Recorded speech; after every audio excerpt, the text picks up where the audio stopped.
Hi అండి. నమస్తే. Welcome to my channel voice of Lakshmi. ప్రఖ్యాత రచయిత టెంపోరావు గారు రచించిన అర్ధరాత్రి అనే ఒక చక్కటి కథను వినేద్దామండి. ఈ కథ 1982వ సంవత్సరం అపరాధ పరిశోధన మాసపత్రికలో ప్రచురింపబడింది.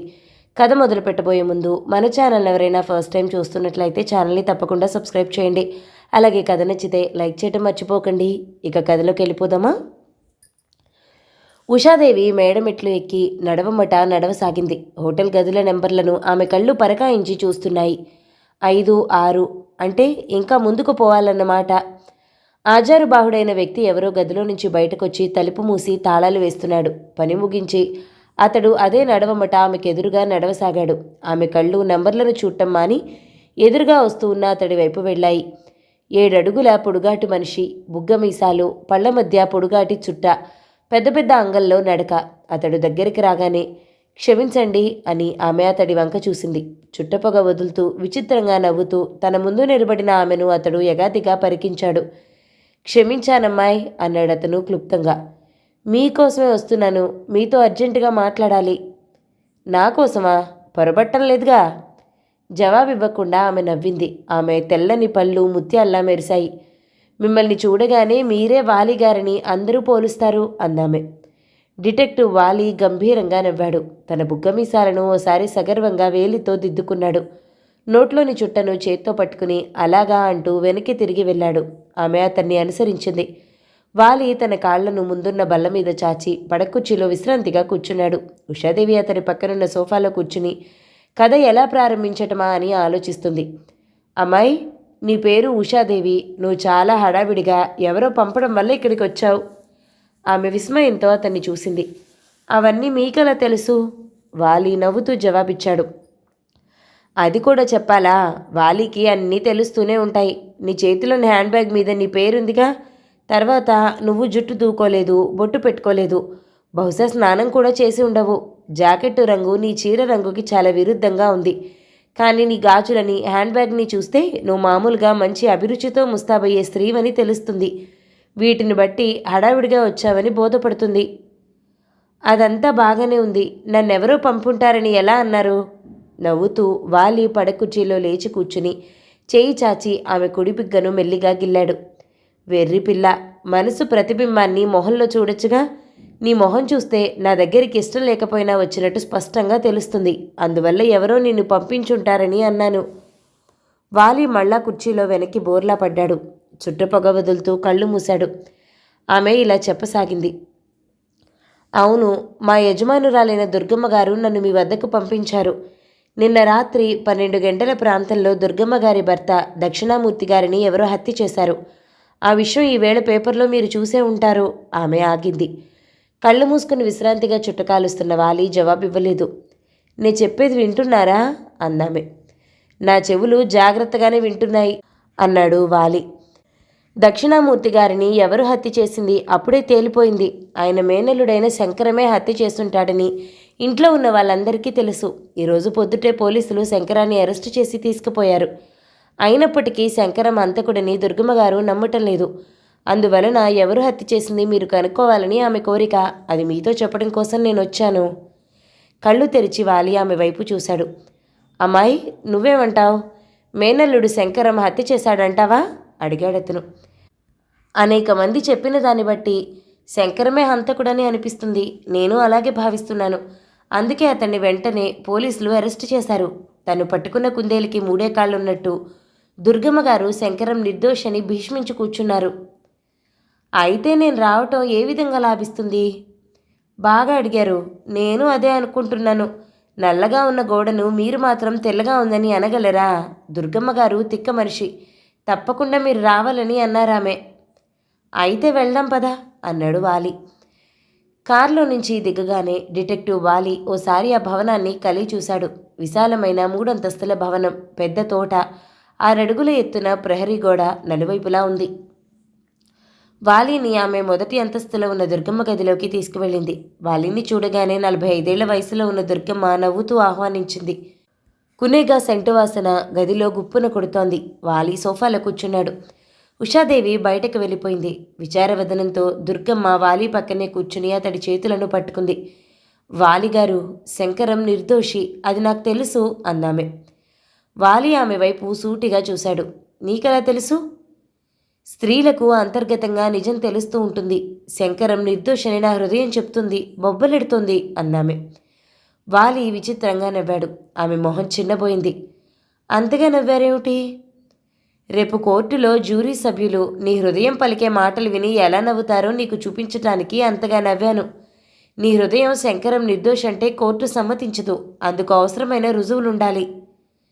నాకు నిజం తెలుసు, ఎవరు చంపారో తెలుసు. ఎవరు? అడిగాడతను ఆశ్చర్యంతో. మకరమూర్తి. అతనెవరు? అతడు మా వారి ప్రాణమిత్రుడైన రామ్మూర్తి గారి కొడుకు. రామ్మూర్తి గారు చాలా డబ్బు గడించారు. ఆయన మరణించేసరికి మకరమూర్తి 12 ఏళ్ల కుర్రాడు. మరెవరూ లేకపోవటం వలన చనిపోతూ ఆయన తన ఆస్తిని మా వారికిచ్చారు. ఆ ఆస్తిని జాగ్రత్తగా చూడమని, 25 ఏళ్ళు వచ్చాక మకరమూర్తికి ఇవ్వమని చెప్పారు.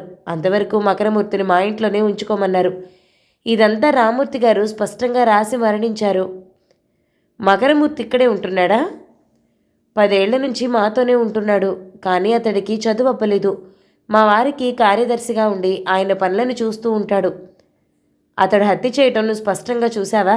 స్వయంగా చూశావా? ప్రశ్నించాడు వాలి. చూడలేదు, కానీ అతడే హంతకుడని నా హృదయానికి తెలుసు. వాలి మళ్ళా విచిత్రంగా నవ్వాడు. నిన్న రాత్రి హత్య గురించి నీకు తెలిసిందంతా వివరంగా చెప్పు. కింది భాగంలో ఉన్న డైనింగ్ హాల్లో 9:30కి అందరం భోజనాలకు కూర్చున్నాం. ఎవరెవరున్నారు? నేను, మా వారు, మకరమూర్తి, ఉషా, నిబ్బరాజు. నిబ్బరాజు ఎవరు? అతడు నా మరిది. మా వారు అతడు కలిసి వ్యాపారం చేస్తున్నారు. అతడు హైదరాబాద్లో ఉన్న మా కంపెనీ బ్రాంచ్ని నడుపుతున్నాడు. ఈ ఊరొచ్చి 3 నెలలైంది. అప్పటి నుంచి మాతోనే ఇక్కడుంటున్నాడు అందామె. ఉష నీకేమవుతుంది? ఒక అనాథాశ్రమంలో నేను ఉషను చూశాను. వచ్చి మా ఇంట్లో ఉండమన్నాను. ఆమె ఇక్కడికి వచ్చి 6 నెలలైంది. ఉష అంటే నాకెంతో ఇష్టం. ఎప్పుడూ నవ్వుతూ ఆనందంతో తిరిగే యువతులను చూస్తూ ఉంటే నాకు చాలా సంతోషంగా ఉంటుంది. ఉషను చూసి మా వారు విసుక్కునేవారు, కానీ నా కోసం ఊరుకున్నారు. నీ భర్త మరెవరిని చూసి విసుక్కునేవాడు? వెంటనే ఆమె జవాబివ్వలేదు. క్షణంలో ఆమె కళ్ళమ్మట నీరు కారాయి. ఆయనది వెన్నలాంటి హృదయం సార్, కానీ ఆయనకు చిరాకెక్కువ. ఆయన ముక్కోపి. పొద్దుట్నుంచి రాత్రి దాకా ఆయన అందరినీ ఎడాపెడా తిడుతూనే ఉండేవారు. నిన్ను కూడానా? అడ్డొస్తూ అడిగాడు వాలి. నన్ను తిట్టేవారు, నేను తిట్టేదాన్ని. ఎదుటివాళ్ళు నోరు మూసుకుంటే ఆయన ఇంకా ఎక్కువగా తిడతారని నాకు తెలుసు. అది ఆయన స్వభావం. ఆయన నన్ను ఏదైనా అంటే గాయపడిన పులిలా లేచి అరిచేదాన్ని. దాంతో ఆయన ఊరుకునేవారు అందామె. చుట్టుపొగ పీల్చి వదులుతూ వాలి క్షణం మౌనంగా ఉండిపోయాడు. నిన్న రాత్రి ఏం జరిగిందో చెప్పు. భోజనాలు సాగుతూ ఉండగా ఏదో పని సరిగ్గా చేయలేదని మా వారు మకరమూర్తిని విపరీతంగా తిట్టారు. సాధారణంగా ఎవరు ఎంత తిట్టినా అతడు లెక్క చేసేవాడు కాదు. రాయిలా ఉండేవాడు. ఎందువలనో నిన్న నా భర్త తిడుతూ ఉండగా తన ఉద్రేకాన్ని ఆపుకోలేక టేబుల్ మీదున్న పళ్ళు కోసే కత్తిని గట్టిగా పట్టుకుని లోపల అల్లల్లాడాడు. ఆ సమయంలో అతడి మొహం వికృత రూపం దాల్చింది. కత్తిని పట్టుకున్న అతడి చేయి కోపంతో వణికింది. కానీ అప్పట్లో అతడి ప్రవర్తన ఈ హత్యకు దారి తీస్తుందని నేను ఊహించలేకపోయాను. అతనే హంతకుడు. ఆమె బరువుగా ఊపిరి పీలుస్తూ ఆగింది. కొంతసేపు అయ్యాక వాలి వైపు చూసింది. భోజనం అయ్యాక మా వారు మొదటి అంతస్తులో ఉన్న ఆఫీస్ గదిలోకి వెళ్లారు. 10 గంటలకు నిబ్బరాజు ఆ గదిలోకి వెళ్ళాడు. వాళ్ళిద్దరూ 10:30 వరకు కంపెనీ విషయాలు మాట్లాడుకున్నారు. తర్వాత మకరమూర్తిని మా వారు పిలిచారు. అతను వెళ్ళాడు. నాకు నిద్ర పట్టక 11:30కి నేను ఆయన గదిలోకి వెళ్ళాను. మా వారు టేబుల్ వెనుకనున్న కుర్చీలో కూర్చుని ఉన్నారు. నేను గదిలోకి వెళ్ళగానే పోయి పడుకుంటానని మకరమూర్తి వెళ్ళిపోయాడు. 12 కొట్టగానే నేను నా గదికి వెళ్ళిపోయాను. ఆ తర్వాత ఏమైంది? నేను బయటికి వచ్చిన కాసేపట్లో శంకరం ఏదో పార్టీకి వెళ్ళి తప్పతాగి వచ్చాడు. 2వ అంతస్తులో ఉన్న తన గదికి వెళ్ళబోతూ ఓసారి మా వారి గదిలోకి వెళ్ళాడట. వాలి సోఫాలో నుంచి లేచాడు. హత్య జరిగిన గదిని చూపిస్తావా? ఇద్దరు గది బయటకు వచ్చి నడవమూలనున్న దక్షిణామూర్తి గదిలోకి ప్రవేశించారు. చాలా విశాలమైన గది. ఒకవైపున పెద్ద టేబుల్ ఉంది. దాని వెనుక కుషన్ రొటేటింగ్ చైర్ ఉంది. కిటికీలకు అందమైన సిల్క్ కర్టెన్లు అమర్చబడ్డాయి. వాలి గుమ్మంలో నిలబడి తిన్నగా ముందుకు చూశాడు. సిల్క్ కర్టెన్ కవతల వంకెలు తిరిగిన మేడమెట్లు అగుపడ్డాయి. వాలి పక్కనున్న ఆమె వైపు తిరిగాడు. ఆ మెట్లు 3వ అంతస్తులో ఉన్న మా వారి పడగదికి వెళ్తాయి. ఆ గదిలో కూర్చుని ఆయన ఆఫీస్ పనులన్నీ రాత్రి 1 దాకా చూస్తూ ఉంటారు. అటుపైన ఆ మెట్లెక్కి పైనున్న పడగదికి వెళ్ళి నిద్రపోతారు. 3వ అంతస్తులో ఆ గదికి తోడుగా ఇంకా గదులున్నాయా? ఆయన పడగది మాత్రమే ఉంది. అక్కడికి వెళ్ళాలంటే ఆ మెట్లే ఎక్కాలి అందామె. మాట్లాడకుండా వాలి రొటేటింగ్ కుర్చీ దగ్గరకు నడిచాడు. టేబుల్ మీద అమర్చిన రెక్సైన్ క్లాత్ మీద రక్తం మరకలున్నాయి. కిందకి వంగి వాలి నేలను కప్పిన తివాచీని పరికించాడు.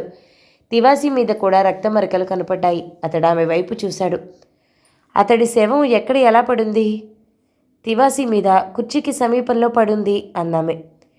టేబుల్ కుడివైపున స్టాండ్ మీద ఎత్తుగా ఒక ల్యాంప్ ఉంది. గదిలో 2 ఫ్లోరసెంట్ లైట్లున్నాయి. దక్షిణామూర్తి గదిలో పనిచేసేటప్పుడు అన్ని లైట్లను వాడతాడా? ఈ టేబుల్ ల్యాంప్ మాత్రం ఆన్ చేయబడి ఉంటుంది.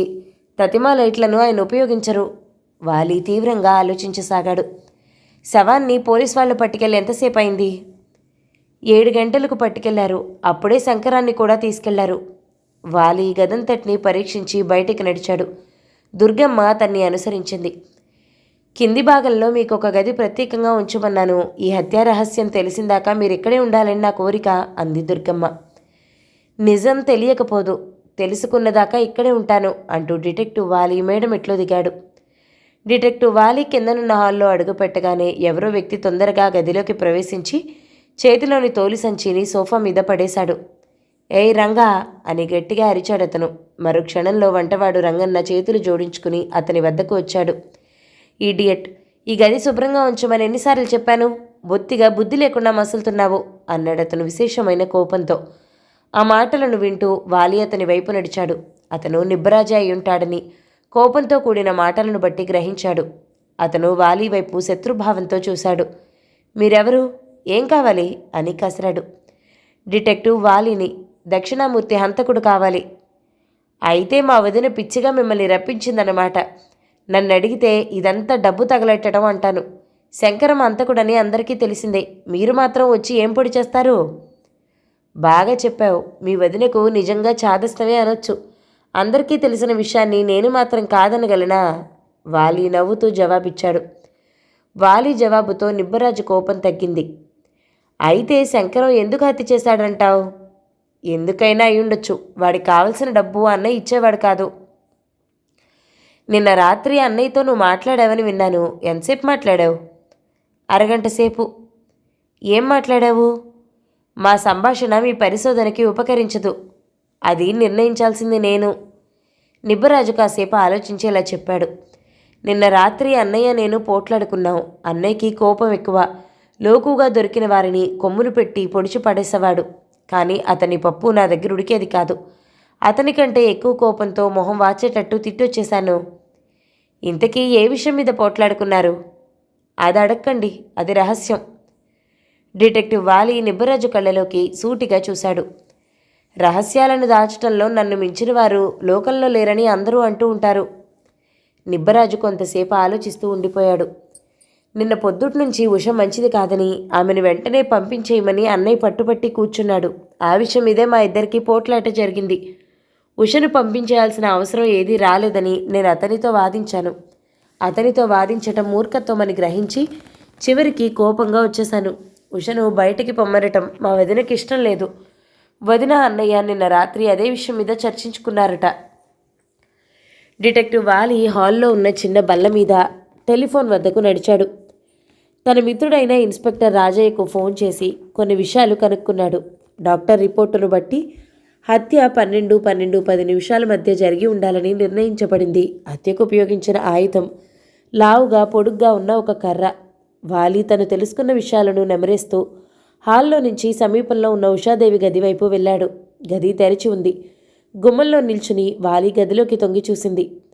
లోపల బట్టల స్టాండ్ మీద సర్దుతూ ఉన్న ఒక పని మనిషి వాలిని చూసి ముందుకొచ్చింది. అమ్మాయి రేదా? బయటికెళ్లారండి అంది పని మనిషి.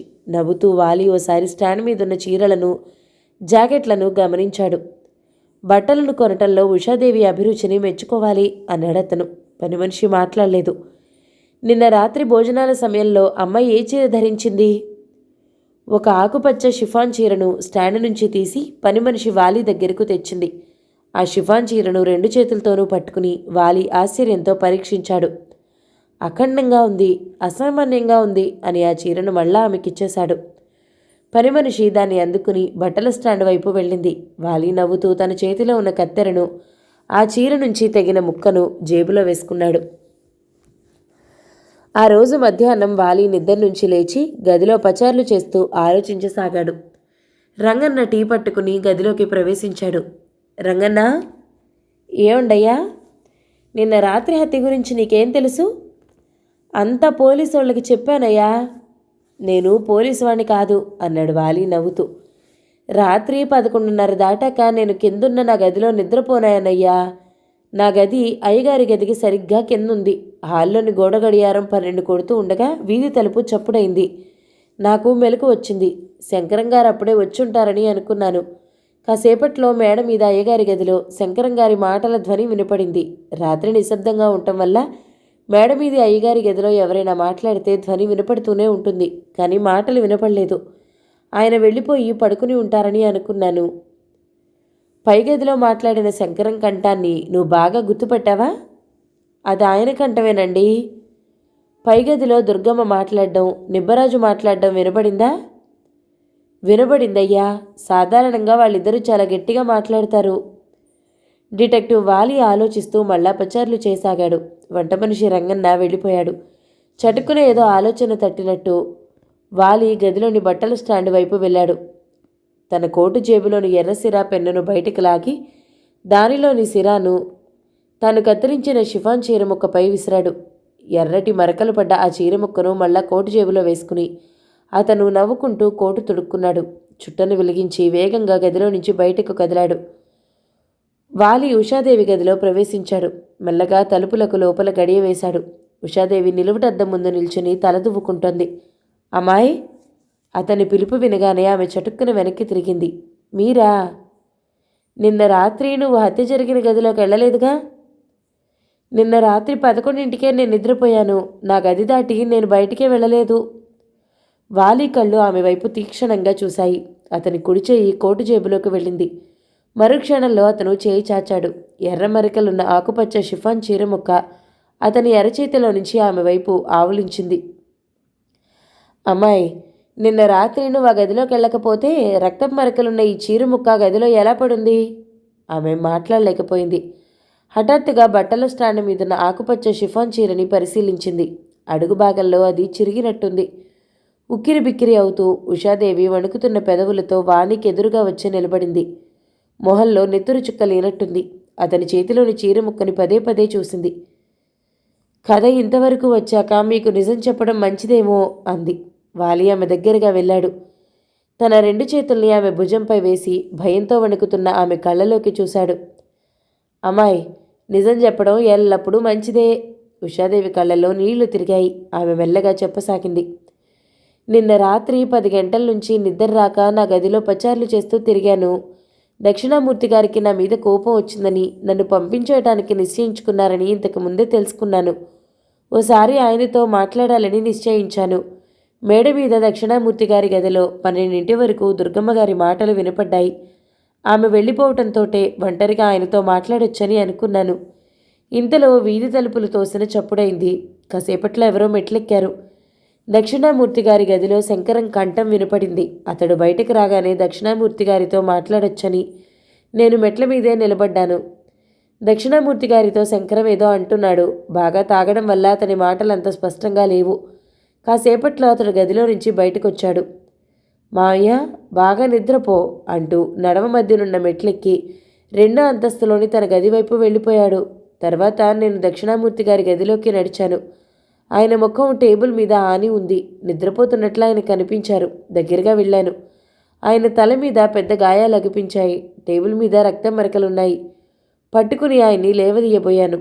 ఆయన మరణించారని గ్రహించి భయపడ్డాను. అదే క్షణంలో రొటేటింగ్ కుర్చీ నా చేయి తగిలి కదలటం వల్ల ఆయన తటాలిన కుర్చీలో నుంచి తివాసీ మీదకు జారిపడ్డాడు. ఆయన నోట్లో జేబురుమాలు కుక్కబడి ఉంది. భయంతో తొందరగా బయటకొచ్చి తిన్నగా నా గదికి పోయి పడుకున్నాను. దక్షిణామూర్తి గారి గదిలో ఉన్నప్పుడు ఏ కుర్చీకో నా చీర తగిలి కంగారులో చిరుగుంటుంది. ఆ చిరిగిన ముక్క మీకు దొరికుండొచ్చు. ఆయనతో ఏమిటి మాట్లాడదామని వెళ్ళావు? ప్రశ్నించాడు వాలి. నేను మంచి కుటుంబానికి చెందిన స్త్రీని కాదని దక్షిణామూర్తి గారు పొరపడుతున్నారు. నిబ్బరాజు గారితో నేను రహస్యంగా తిరగటం ఆయన విని ఉంటారు. నిబ్బరాజు గారిని నేను బుట్టలో వేయాలని ప్రయత్నిస్తున్నానని దక్షిణామూర్తి గారు అనుకున్నారు. ఆయనకి నా మీద కోపం వచ్చింది. నా కుటుంబాన్ని గురించి నిజం చెప్దామని ఆయన గదికెళ్ళాను. నా తండ్రి కరాచీలో పెద్ద వ్యాపారం చేసి లక్షలు గడించారు. ఇంతలో పాకిస్తాన్ రావటంతోటే మా స్థితి తారుమారైంది. దిక్కులేక కట్టుకున్న గుడ్డలతో అమ్మా నాన్న నేను భారతదేశం చేరుకున్నాం. ఇక్కడికి వచ్చాక అమ్మ టైఫాయిడ్ జ్వరం వచ్చి మరణించింది. ఆమె పోయిన కొన్ని వారాల్లో నా తండ్రి కూడా మరణించారు. నేనొక్కతని మాత్రం బ్రతికున్నాను. ధైర్యం తెచ్చుకున్నాను. పొట్ట కోసం ఏదో ఉద్యోగం చేయాలి. ఒక అనాథాశ్రమంలో చేరాను. దుర్గమ్మ గారు అక్కడ నన్ను చూశారు. ఆమె తనతో వచ్చి అక్కడ నన్ను ఉండమని మరీ అడిగారు. అలాగే ఇక్కడికి వచ్చాను. నేను ఇక్కడికి వచ్చిన 3 నెలల తర్వాత నిబ్బరాజు గారు హైదరాబాద్ నుంచి వచ్చారు. మొదటి నుంచి ఆయనకి నా మీద ప్రేమ ఏర్పడింది. నన్ను పెళ్లి చేసుకుంటానన్నారు. ఈ విషయాలన్నీ చెప్దామని దక్షిణామూర్తి గారి గదిలోకి వెళ్ళాను. కానీ నేను వెళ్ళేటప్పటికే ఆయన పరలోకంలో ఉన్నారు. వాలి సానుభూతితో ఆమె బుగ్గ మీద వేళ్లతో నిమిరాడు. ఆమె వీపు మీద అనురాగంతో తట్టాడు. మౌనంగా గుమ్మం వైపు నడిచాడు. నన్ను రక్షిస్తారుగా? ఆమె ప్రశ్న వెనుక నుంచి దీనంగా వినపడింది. వెనుదిరిగి ఆమె వైపు జాలిగా చూశాడు. అమ్మాయి, మానవులు ఊహించలేని శక్తి ఎల్లప్పుడూ నిర్దోషులను కాపాడుతూనే ఉంటుంది అని వాలి గుమ్మం దాటి బయటకు వెళ్ళిపోయాడు. కింది భాగంలో ఉన్న లైబ్రరీ గది దగ్గరకు వెళ్ళాడు. మూసి ఉన్న తలుపులను తోసుకుని లోపలికి ప్రవేశించాడు. కుర్చీలో కూర్చుని ఏదో పుస్తకం చదవటంలో నిమగ్నుడైన మకరమూర్తి తలుపుల చప్పుడు వినగానే ఉలిక్కిపడ్డాడు. మీరా? అన్నాడు మకరమూర్తి వాలిని గుర్తిస్తూ. జవాబియ్యకుండా వాలి ముందుకు వెళ్ళాడు. ఓ కుర్చీ మీద తన 2 చేతులను ఆనించి వంగి మకరమూర్తిని పరీక్షగా చూశాడు. అతని వయసు 22 ఏళ్లుంటుంది. పొట్టిగా బలహీనంగా ఉన్నాడు. పిరికివాడిలా ఉన్నాడు. ఇంత అమాయకంగా బలహీనంగా ఉన్న అతని హత్య చేసుంటాడా? వాలి ఆలోచించసాగాడు. అబ్బాయి, నిన్న రాత్రి 11 గంటల తర్వాత నువ్వేం చేశావు? సరిగ్గా 11:30 అవగానే దక్షిణామూర్తి గారి గదిలోకి దుర్గమ్మ గారు వచ్చారు. వాళ్ళేవో మాట్లాడుకుంటారని నేను సెలవు తీసుకుని గదికెళ్ళి పడుకున్నాను. రాత్రి 12 ఆ సమయంలో ఏ చప్పుడైనా విన్నావా? నేను శవంలా పడుకుంటానండి. ఎంత చప్పుడు చేసినా నాకు వినబడదు. నిన్న రాత్రి నీకంటే ముందు నిబ్బరాజు దక్షిణామూర్తి గారితో మాట్లాడారని విన్నాను. వాళ్ళేం మాట్లాడారో తెలుసా? తెలీదండి. కానీ నేను గదిలో అడుగుపెట్టేసరికి దక్షిణామూర్తి గారి కోపంతో భోగి మంటలా మండుతున్నారు. ఈ వెధవ ఎంత పనైనా చేస్తాడు, దుర్మార్గుడు అని గట్టిగా అన్నారు. ఆ మాటలు తమ్ముడి గురించి అన్నవే అని నేను ఊహించాను. చివరికి తమ్ముడి మీద రేగిన కోపాన్ని నా మీద కక్కేశారు. దుర్గమ్మగారు రావటంతోటే విముక్తి వచ్చిందనుకుంటూ వెళ్ళిపోయాను. దక్షిణామూర్తి గారు నిన్ను బాగా చూసేవారా? ఆ విషయాలు అడిగి నన్ను బాధ పెట్టకండి. మా తండ్రి గారు పోయినప్పటి నుంచి ఏదో అరణ్యవాసంలో ఉన్నట్టు ఇక్కడ కాలం గడుపుతున్నాను. ఇంకో 3 ఏళ్లు పోతే నా ఆస్తి నాకు వస్తుందని ఆశిస్తూ ఎవరేమనుకున్నా నోరు మూసుకుని జీవిస్తున్నాను. దక్షిణామూర్తి గారు ముక్కోపి. ఆయన కళ్ళకి నేనేదో పురుగులా అవుపడేవాణ్ణి. ఈ 10 ఏళ్లు ఆయన నన్ను కాలి కిందనున్న పురుగుని చూసినట్లు చూశారు.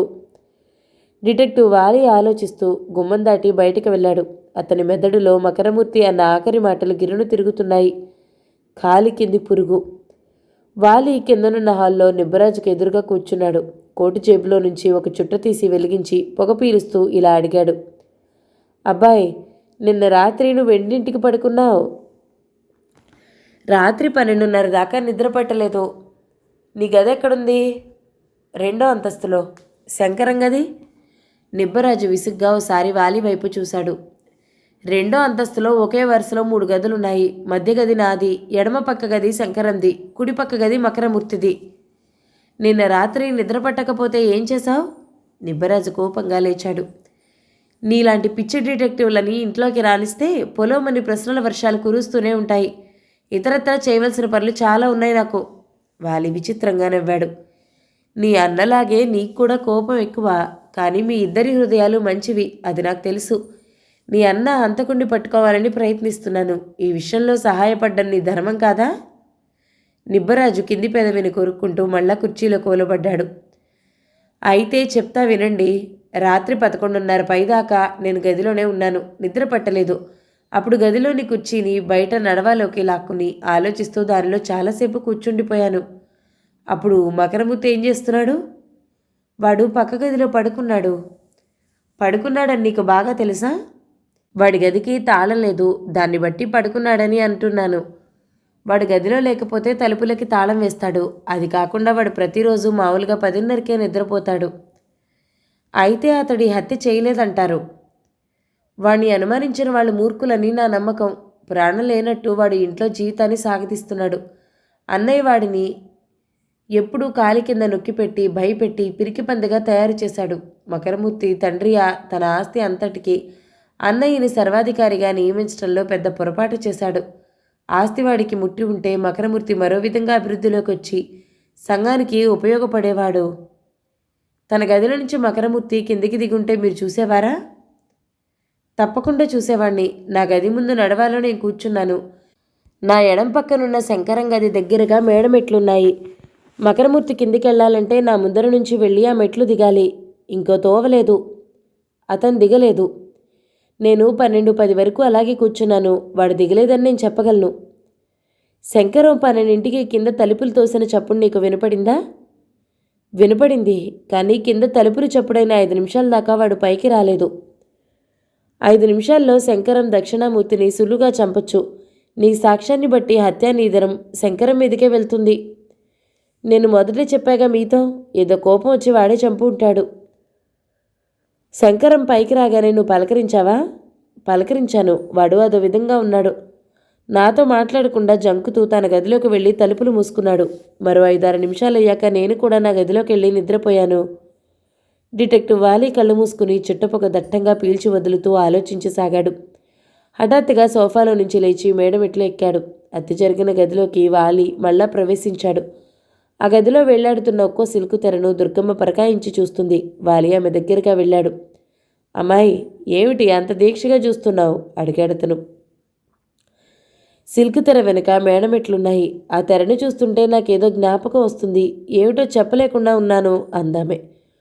వాలి క్షణకాలం ఆలోచించాడు. నిన్న రాత్రి నీ భర్తతో మాట్లాడి వెళ్ళిపోయేటప్పుడు ఆ తెరవైపు చూసావా? చూశాను, జ్ఞాపకం వచ్చింది. ఆ తెర వెనుక ఏదో నల్లగా అగుపించింది, ఏదో ఆకారం అందామే. డిటెక్టివ్ వాలి అమాంతంగా తెరను పక్కకు తోసి మెట్ల వైపు వెళ్ళాడు. మేడమెట్ల ప్రాంతంలో వంగి పరీక్షగా దేనికోసమో చూడసాగాడు. కాసేపట్లో వేళ్లతో ఏదో వస్తువును పట్టుకుని దొరికింది దొరికింది అని అరుస్తూ ఆమె వైపు కదిలాడతను. దొరికిన వస్తువును తన జేబు రుమాలతో చుట్టి కొసలు ముడేశాడు. దుర్గమ్మ అతడి వైపు ఆశ్చర్యంతో చూసింది. ఏదో అడగబోయింది. అమ్మాయి, కిందికెళ్దాం పదా అంటూ వాలి గబగబా మెట్ల వైపు వెళ్ళిపోయాడు. కిందనున్న హాలులో వాలి కూర్చున్నాడు. తన జేబు రుమాలతో కట్టిన మూటను అతను జాగ్రత్తగా టీపాయ్ మీద ఉంచాడు. దుర్గమ్మ, నిబ్బరాజు, ఉషాదేవి, మకరమూర్తి, వంటవాడు రంగన్న అందరూ టీపాయ్ మీదన్న మూటను విస్మయంతో చూస్తున్నారు. మరో క్షణంలో వాలి గంభీర కంఠం గదిలో ప్రతిధ్వనించింది. హత్య జరిగిన గదిలో తెర వెనుక మేడమెట్ల మీద హత్య చేసిన వ్యక్తి పొరపాటున వదిలేసిన వస్తువు దొరికింది. మీ దగ్గర ఏదైనా పెట్టె ఉంటే ఇయ్యండి. అందరూ ఆశ్చర్యపోతూ కదలకుండా ఉండిపోయారు. రంగన్న మాత్రం వంటింట్లోకి వెళ్ళి చిన్న కర్రపెట్టె పట్టుకొచ్చి వాలీకి ఇచ్చాడు. వాలి జేబు రుమాలు మూటను జాగ్రత్తగా పెట్టెలో పెట్టాడు. పై మూత బిగించాడు. ఆ పెట్టెను పట్టుకుని రంగన్న ఇలారా అంటూ వాలి వారందరూ కూర్చున్న స్థలం నుంచి దూరంగా వెళ్ళాడు. రంగన్న వాలిని అనుసరించాడు. వాలి ఏదో రంగన్నకి రహస్యంగా చెవిలో చెప్పాడు. తన జేబులో నుంచి 20 రూపాయలు తీసి అతనికిచ్చాడు. రంగన్న సంతోషంగా పెట్టెనందుకున్నాడు. వాలి మళ్ళా వాళ్ళందరూ కూర్చున్న చోటుకి వెళ్ళాడు. దుర్గమ్మగారు, నేను మీ ఇంటికి వచ్చిన పని పూర్తయింది. నాకు దొరికిన వస్తువు మూలంగా హంతకులెవరో అరటిపండు ఒలిచినట్టు తెలిసిపోయింది. ఆ పెట్టెను జాగ్రత్తగా ఉంచమని రంగన్నకిచ్చాను. నేను బయటికెళ్తున్నాను. రాత్రి 8ంటికి మళ్ళా వస్తాను. ఆ సమయానికి మీరంతా మేడ మీద హత్య జరిగిన గదిలో సమావేశం అవ్వండి. అప్పుడు మీకు నిజం తెలియచేస్తాను. వాలి చకచక గుమ్మం దాటి బయటికి వెళ్ళిపోయాడు. హాల్లో కూర్చున్న వారందరూ ఒకరినొకరు అనుమానంగా చూసుకున్నారు. హత్య జరిగిన గదిలోని ఎలక్ట్రిక్ దీపాలన్నీ ప్రకాశవంతంగా వెలుగుతున్నాయి. గోడ గడియారం 8 కొట్టింది. ఒక గుండ్రటి టేబుల్ చుట్టూ వాళ్ళందరూ గుమికూడారు. పొద్దుట అరెస్టు చేయబడ్డ శంకరం ఇన్స్పెక్టర్ రాజయ్యతో సహా వచ్చాడు. వంటవాడు రంగన్న గోడకి బోర్ల పడి నిల్చున్నాడు. ఆజానుబాహుడైన డిటెక్టివ్ వాలి తన కుర్చీలో నుంచి లేచి నిల్చున్నాడు. ఓసారి గర్వంగా తన బుగ్గమీసాలని సరిదిద్దుకున్నాడు. చుట్టుపక్క పీల్చి వదులుతూ టేబుల్ చుట్టూ కూర్చున్న వాళ్ళందరినీ కలి చూశాడతను. నిన్న రాత్రి గదిలో దక్షిణామూర్తి హత్య చేయబడ్డాడు. రాత్రి పగలు పనిచేస్తూ ఈ ఇంటికి 2 గుర్ఖాలున్నారు. నిన్న రాత్రి బయట వాళ్ళెవ్వరూ లోపలికి రాలేదని తెలిసింది. అందువల్ల ఆ ఇంట్లో ఉన్న వాళ్ళే ఈ హత్య చేసుండాలి. అయితే హత్య చేసిన వ్యక్తి ఎవరు అన్నాడు వాలి గంభీరంగా. వాలి చూపును దుర్గమ్మ వైపు పోనిచ్చాడు. డాక్టర్ రిపోర్టును బట్టి ఈ దక్షిణామూర్తి 12-12:10 మధ్య మరణించి ఉండాలని తెలుస్తుంది. హత్యకు ఉపయోగించిన ఆయుధం పొడుగాటి లావుగా ఉన్న కర్ర. ఆ కర్ర ఆ గదిలో ఉన్నదే. హత్యకు ఉపయోగించిన ఆయుధాన్ని బట్టి ఆలోచిస్తే ఈ హత్య ఆపుకోలేని ఉద్రేకంతో కసితో జరిగి ఉండాలని తెలుస్తుంది. నిన్న రాత్రి 12 దాకా దుర్గమ్మ భర్తతో మాట్లాడుతూ ఈ గదిలోనే ఉంది. ఇద్దరూ పోట్లాడుకున్నారు, తిట్టుకున్నారు. బతికున్న దక్షిణామూర్తిని ఆఖరిసారిగా చూసింది ఆమె. దుర్గమ్మ గాబరాలాగా కుర్చీలో నుంచి లేచి కోపంగా వాలి వైపు చూసింది. అయితే నేనే ఆయన్ని చంపానా? నువ్వు చంపావని నేను అనలేదు. నీకంటే ఎక్కువగా నీ భర్తతో పోట్లాడిన మరొక వ్యక్తి ఇక్కడున్నాడు. అతడు ఎంతో నీచమైన పనైనా చేస్తాడని దక్షిణామూర్తి అంటే మకరమూర్తి కూడా విన్నాడు. నిబ్బరాజు ముక్కోపి. నిబ్బరాజు కుర్చీలో నుంచి లేచి కోపంగా వాలి వైపు వెళ్ళబోయాడు. కానీ పక్కనే కూర్చున్న ఇన్స్పెక్టర్ రాజయ్య అతన్ని బలవంతంగా పట్టుకుని మళ్ళా కుర్చీలో కూర్చోబెట్టాడు. ఇదంతా మోసం. ఈ డిటెక్టివ్ని బయటికి నెట్టేయాలి అన్నాడు నిబ్బరాజు. నవ్వుతూ వాలి అతడి వైపు చూశాడు. హైదరాబాద్లో ఇంతకు ముందు నువ్వు చంపిన వ్యక్తి విషయం మర్చిపోతున్నావు అన్నాడు వాలి. నిబ్బరాజు మొహం వాలేశాడు. హైదరాబాద్లో ఇంతకుముందు ఒకడిని పిస్టల్తో కాల్చి చంపాను, నిజమే. కానీ ఆ హత్య చేసినందుకు నన్నెవరూ ఖండించలేదు. అందరూ నన్ను పొగిడారు. నేను చంపిన వ్యక్తి ఒక నటోరియస్ రేపిస్టు. అనేక మంది నిస్సహాయులైన యువతులను అతడు బలాత్కరించాడు. జంట నగరాల్లో అతడంటే విపరీతమైన భయం ప్రజల్లో ఏర్పడింది. అతడు ఎక్కడైనా కనబడితే పట్టుకోమని, పట్టుకోలేకపోతే కాల్చి చంపమని పోలీసులు ప్రచారం చేశారు. ఒక రాత్రి కొంచెం దూరం నుంచి ఎవరో యువతి కేకలు నాకు వినపడ్డాయి. నేను పరిగెత్తుకెళ్లాను. ఆమెను వదిలి అతడు పారిపోయాడు. అప్పుడు అతడి వైపు షూట్ చేశాను. అతను కాసేపట్లో మరణించాడు. అతడి చావుతో శని విరగడైంది. పోలీసులు కూడా నన్ను మెచ్చుకున్నారు. ఇది నిజం. అన్నయ్య హత్యతో నాకు సంబంధం లేదు అన్నాడు నిబ్బరాజు. అతడి వైపు చూశాడు వాలి. నువ్వు ఈ హత్య చేశావని నేను అనలేదుగా. నీలా కోపంగా అరిచేవాళ్ళు ఈ హత్య చేసి ఉండరు. మురిగే కుక్కలు సాధారణంగా కరవ్వు. ఈ హత్య చాలా తెలివిగా చేయబడింది. కాలి కింది పురుగులా తిన్న దక్షిణామూర్తి చూసేవాడని మకరమూర్తి నాతో అన్నాడు. ఆ మాటలు హత్యా రహస్యాన్ని ఛేదించాయి. కాలి కింది పురుగు ఎప్పుడో ఒకప్పుడు కదులుతుంది. సర్కస్లోని సింహం ఒక్కోసారి గర్జిస్తూ మీదికి దూకుతుంది. 10 ఏళ్ల పాటు మకరమూర్తి ఇంట్లో పురుగులా జీవించాడు. చూసేవాళ్లకు అతడు అమాయకుడిలా నిస్సహాయుడిలా కనిపిస్తాడు. కానీ అతడిలో కోపం పౌరుషం లేకపోలేదు. సముద్రపు లోతులు అతడిలో ఇమిడి ఉన్నాయి. మకరమూర్తి మంచు కప్పిన అగ్నిపర్వతం లాంటివాడు. 10 ఏళ్ల పాటు అన్నీ సహించాడు. నిన్న రాత్రి దక్షిణామూర్తి తిట్లతో అతడిలోని ఓర్చుకునే శక్తి మాయమై మరో రూపం దాల్చింది. సంవత్సరాల తరబడి తనలో అంతర్గతంగా అణిచివేయబడిన ఉద్రేకం ఒక్కసారి అగ్నిపర్వతంలా పగిలి లావాలా పొంగుతూ ప్రవహించసాగింది. ఆ స్థితిలో గదిలో ఉన్న ఆ లావుపాటి కరడెత్తి నోట్లో రుమాలి కుక్కి మకరమూర్తి భయంతో వణుకుతున్నాడు. నేను లోకువని నేరాన్ని నా మీదికే తోస్తున్నారా?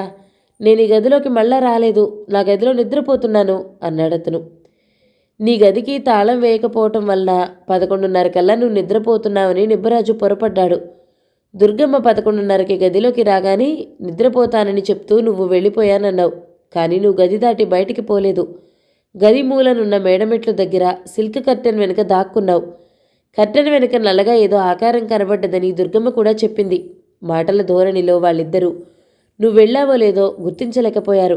దుర్గమ్మ వెళ్ళిపోయాక నువ్వు దక్షిణామూర్తిని హతమారిస్తే దుర్గమ్మ సాక్ష్యం నిన్ను కాపాడుతుందని గ్రహించావు. మంచి అవకాశం నీకు చిక్కింది. సరిగ్గా 12ంటికి దుర్గమ్మ వెళ్ళిపోయింది. దక్షిణామూర్తి ఏ కాగితాలో చూస్తున్నాడు.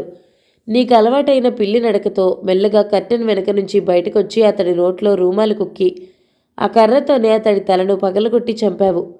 హెడ్ ఇంజరీస్ మూలంగా అతడు మరణించాడు. తర్వాత బయటికి పోవాలనుకున్నావు. కానీ అదే సమయంలో ఎవరో ఆ గదిపైపు వస్తున్న చప్పుడు నీకు వినపడింది. వెనక్కి వెళ్ళి అదే తెర వెనక దాక్కున్నావు. శంకరం తప్పతాగి గదిలోకి వచ్చాడు. దూరంగా నిలబడి శంకరం తన మావ వైపు చూశాడు. దక్షిణామూర్తి టేబుల్ మీద తలను ఆనించి పడుకున్నట్లు శంకరానికి కనిపించుండాలి. అందుకే బాగా నిద్రపో మావయ్య అంటూ అతడు బయటికెళ్ళిపోయాడు. వాలి మళ్ళా మకరమూర్తి వైపు చూశాడు. బయటికి పోవడానికి మళ్ళా నువ్వు ప్రయత్నించావు. మళ్ళా ఎవరో గదిలోకి వస్తున్న చప్పుడు విని కర్టెన్ వెనుక దాక్కున్నావు. ఈసారి ఉషాదేవి గదిలోకి వచ్చింది. ఆమె టేబుల్ దగ్గరికి వెళ్ళింది. దక్షిణామూర్తి హత్య చేయబడ్డాడని తెలుసుకుంది. ఆమె చేయి తగిలి రొటేటింగ్ కుర్చీ కదిలింది. శవం తివాసి మీదకు జారిపడింది. అందుకే టేబుల్ మీద తివాసి మీద రక్తం మరకలున్నాయి. భయంతో ఆమె వెళ్ళిపోయింది. ఆమె వెళ్ళాక మెల్లగా నువ్వు నీ గదికి చేరుకున్నావు. మకరముత్తు నిస్సహాయంగా వాలి వైపు చూశాడు.